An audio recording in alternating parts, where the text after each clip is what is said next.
Hey guys, it's Marissa with Prickly Pear Design Co. Today I'm going to walk you through creating your very own autumn-inspired art print in Canva. So let's get started. The first thing that you're going to want to do is either create an account with Canva if you don't have one, or go ahead and get Canva opened up. You don't need to have the paid subscription account. The fonts and the graphic elements that we're using today are all included in the free version of Canva. So let's get started on this. We're going to go up to the top right corner and click Create a Design. Today we're going to make an 8x10 art print so that I can slip it into just an 8x10 frame I happen to have laying around my house. My intent is that I think I'm going to either put it up on a shelf in my kitchen or possibly in on my mantle in my family room. So once we hit that Create a Design button, we'll go ahead and select the custom size and then toggle up here where we have width, height, and then the little box that says PX. We want to go ahead and change PX to inches. Then our width we want to be 8 inches and our height we want to be 10. Once we have that, we'll hit Create New Design. You'll see this white piece of paper or your artboard pop up. This is where we're going to put all of our text and our graphics. So first things first, this lovely template flyout right here, we're just going to find the little caret about middle way down and click on it so that we can hide that. We don't want to look at that at all right now. We're going to create our very own design. Now, there's two things that we've got to get moving into our artboard to begin with. The first thing would be the text, and then the second thing would be placing the leaf graphics. So the first font that I used was Playfair Display. So we're going to go over to the left-hand column and hit the text button. I'm just going to put it in at heading size. And at this point, it will add a heading over here on your whiteboard. It will highlight the text, and I'm going to go ahead and have us adjust the font. Now, mine actually does pull up Playfair Display Black. Yours may pull up a different font entirely. If that's the case, in this top box, you're going to type in just Playfair Display and hit Enter. And you'll find just this regular Playfair Display option right here. So that looks great. I'm going to slide it kind of up here towards the top left corner just because I know that that's kind of where I want to start the quote that I have. So I'm going to double click to highlight all the text, and then I'm going to delete it and I'm going to write in the word and. Now, if you refer back to the original file that we're creating, you'll notice that all the words are a little bit, they kind of flutter down the screen. So if you just used one text box and tried to do that, it wouldn't work out very well. So what we're going to do is just duplicate this text box several times and then position each one to create that movement down our art piece, okay?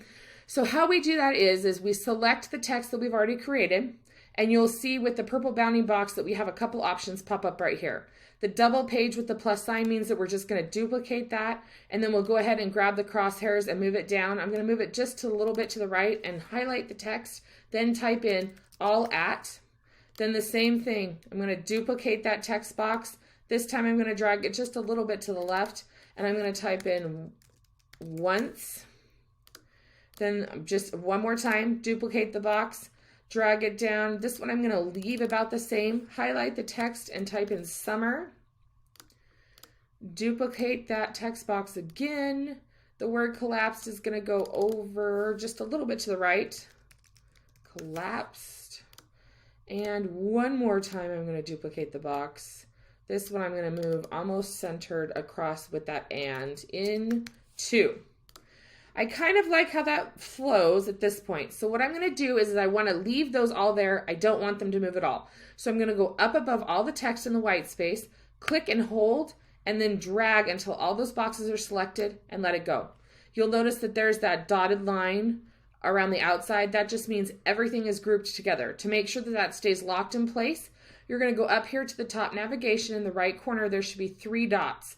You'll click on that and you'll see a flyout menu come out. This position is awesome if we were going to align them all centered, but we don't want to do that. Instead, we want to go to group. This basically locks it in so that we can move them all together at once. I'm going to place that right here. The next piece of text that we need to add is that script font with the word fall. So I'm just going to go back over to my left-hand column, select the add a heading box, and this time with the text selected, the font that we want is called Halium. H-A-L-I-M-U-M.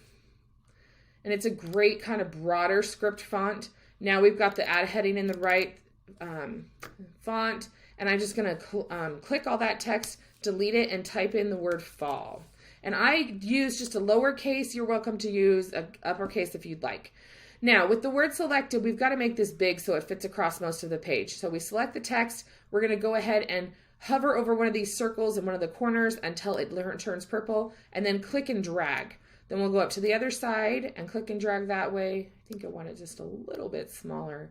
Don't want it so close to the edge that it feels like it's pushing the frame.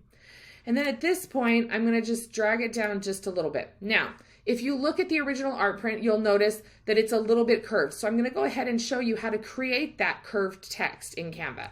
So with it selected, then you'll go up to the top navigation and hit Effects. And then down here in the left-hand side flyout menu, you'll see ABCD with curve on it. You'll hit that curve. Now it's pretty curved right here, and that's not exactly what I'm going for. I just want a slight curve to kind of give it a little bit more movement to that script font. So to adjust the curve, you'll go back over to that flyout menu, and you'll notice there's a slider that kind of you can drag up and down to change the curve. So I think I just kind of want the slight tinge on either end. That looks about right. So I'm going to go 51. You adjust it to what fits for your design eye, okay? And then I'm going to go ahead and click off of there. At this point, what I want to do is create this text. So I'm going to select all of the serif text that we just grouped together, and I'm going to make it a little bit bigger so that the words into kind of fit centered right in between the F and the L. And this gives us that general idea of the words kind of fluttering down the page, just like fall leaves would flutter down. So once I'm kind of pleased with how that goes, I'm going to select the top piece of text. I'm going to hold down the Shift key on my keyboard, so tap it and hold, and then click on fall, and that will give you both text boxes selected. Now we'll go back up to that top navigation. You may have 3 dots. Mine went away, so I'm just going to hit Group. And now this will work as one whole design element. All the text is grouped together. It's locked up. You'll notice that as I move this up and down, you'll see kind of some boxes come into, some pink lines and boxes come into play. That just tells me when it's pretty much centered on the screen. So that would be exactly centered. I think I want it just a little bit off just because of how that script falls. And so we'll just tab it maybe just a tad with our arrow keys on our keyboard, and then we'll be good to go. Now is the fun part. We get to go ahead and jump into the elements option for Canva and find ourselves some watercolory looking fall leaves. So we'll go over to the left-hand sidebar and hit the elements button. And then you have lots of options. The easiest way to go ahead and find what you're looking for is to use the search bar up here at the top. So I'm just going to type in fall leaves. Now here's a tip on Canva that I think is super, super useful, and that a lot of designers, when they first start off, they don't know about it. So I wanted to tell you what that was. You'll notice that there are lots of leaf options. When you find something that you like, so the first one that I really liked is kind of this little maple leaf, you'll notice that this one doesn't have any little crown, but the one next to it does. That crown just means that you have to have the Canva Pro subscription to be able to use this one for free. Now, you can buy some of these options individually, but if you're going to do that fairly often, it might be better just to be super cost efficient and go ahead and subscribe to the Canva Pro option, okay? But for today, we're just using free elements. Now, I do love this maple leaf, and you'll notice that when I hover over it, there's 3 little dots up here at the top. If I click that, you'll see this flyout come out, and you'll be able to access and see all of the elements that this artist has created and included on Canva. But what I love the most is that I'm able to search, see more like this. Now, the reason that this is such a great tip is because every designer starting off wants it to look as customized and as hand done as possible, which means that we don't want to just use clip art that's accessible to everybody. However, you also want these sets to kind of look like they blend well together. And that's a really great way to make them look customized, right? So when we use this button, see more like this, all of a sudden we're just elevating our options because we're gathering up all of the elements that are kind of in the same style. And that really gives us that really custom feel. It almost makes us look like we hired an illustrator or an artist to create a set of graphics specifically for this piece. So I am going to go ahead and pick a couple of leaves. You're welcome to pick any leaves that you'd like for your own art piece, but I'm going to walk you through kind of the ones that I picked today. So the first one that I wanted to do, I'm going to go back and just just pick that maple leaf. And when you size it down, I'm just going to click and drag in a corner. You don't have to hold anything down on the keyboard. And then I'm going to kind of place these items in each little section. Now you'll notice that the leaves, as I'm placing them, are covering the words. And that's okay for right now. It's going to be a lot easier to adjust that in just a second. So just for right now, let the leaves cover up the words. We'll fix it in a second. So there's little maple leaf. I'm going to go back to those 3 little dots. I'm going to click on it. I'm going to go back to see more like this. And I'm going to pick this little purple option. I kind of liked that it gives us a little bit of maroon and that it gives us kind of a little scraggly fall fill. So I'm going to drag that one down just a little bit so it's peeking out. Let's keep looking at what our options are. Because we're using some kind of purpley maroon colors in the bottom left, I want to put one kind of up here on the right. So I'm going to click this larger purple one with its tiny, delicate, jagged edges. And you'll notice right here, I'm going to have it stick off, but down here at the bottom, there's 2 little arrows that kind of form a circle. If you click on that and turn, you can turn and adjust, kind of rotate through where your leaves are looking and the direction they're laying. So I kind of like that one like that. You'll notice that there was like a kind of a star looking leaf up at the top. And so I'm going to size it down just a little bit, use that rotation button again to get it rotated way down. And then I'm going to put it kind of right up here.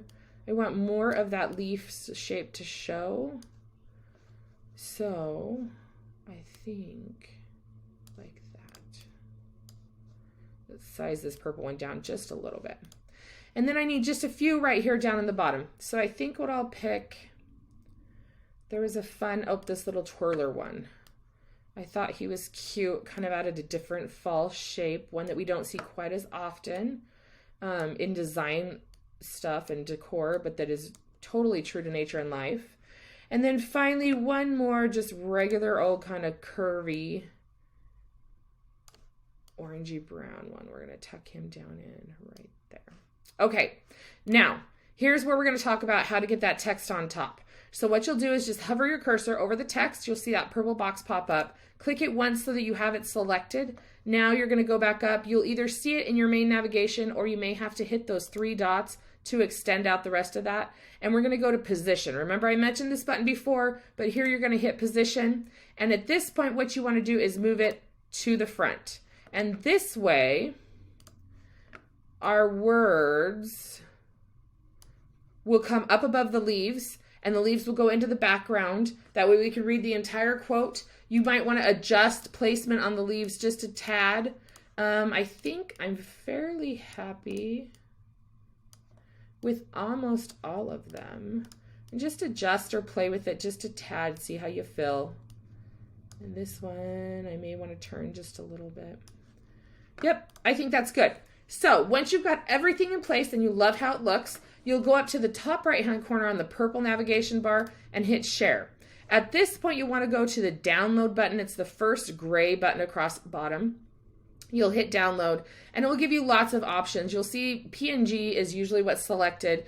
You can click here, and what I'd recommend where you're going to print this off either on your home color computer or home color printer, or are you sending it off to a copy shop to print, I'd select PDF for printing. If for some chance you are going to go ahead and print it at a photo center, so like a Walgreens, a Costco, somewhere like that, you'll want to save it and go to that site, find out what the file specifications are that you need to send there. Usually those are JPEGs and you need to save RGB. So we're just going to go ahead and save. And once we have that PDF print, we'll just hit download and you'll see it gives you a little celebration box and that bar will load across letting you know that it is going ahead and saving that PDF.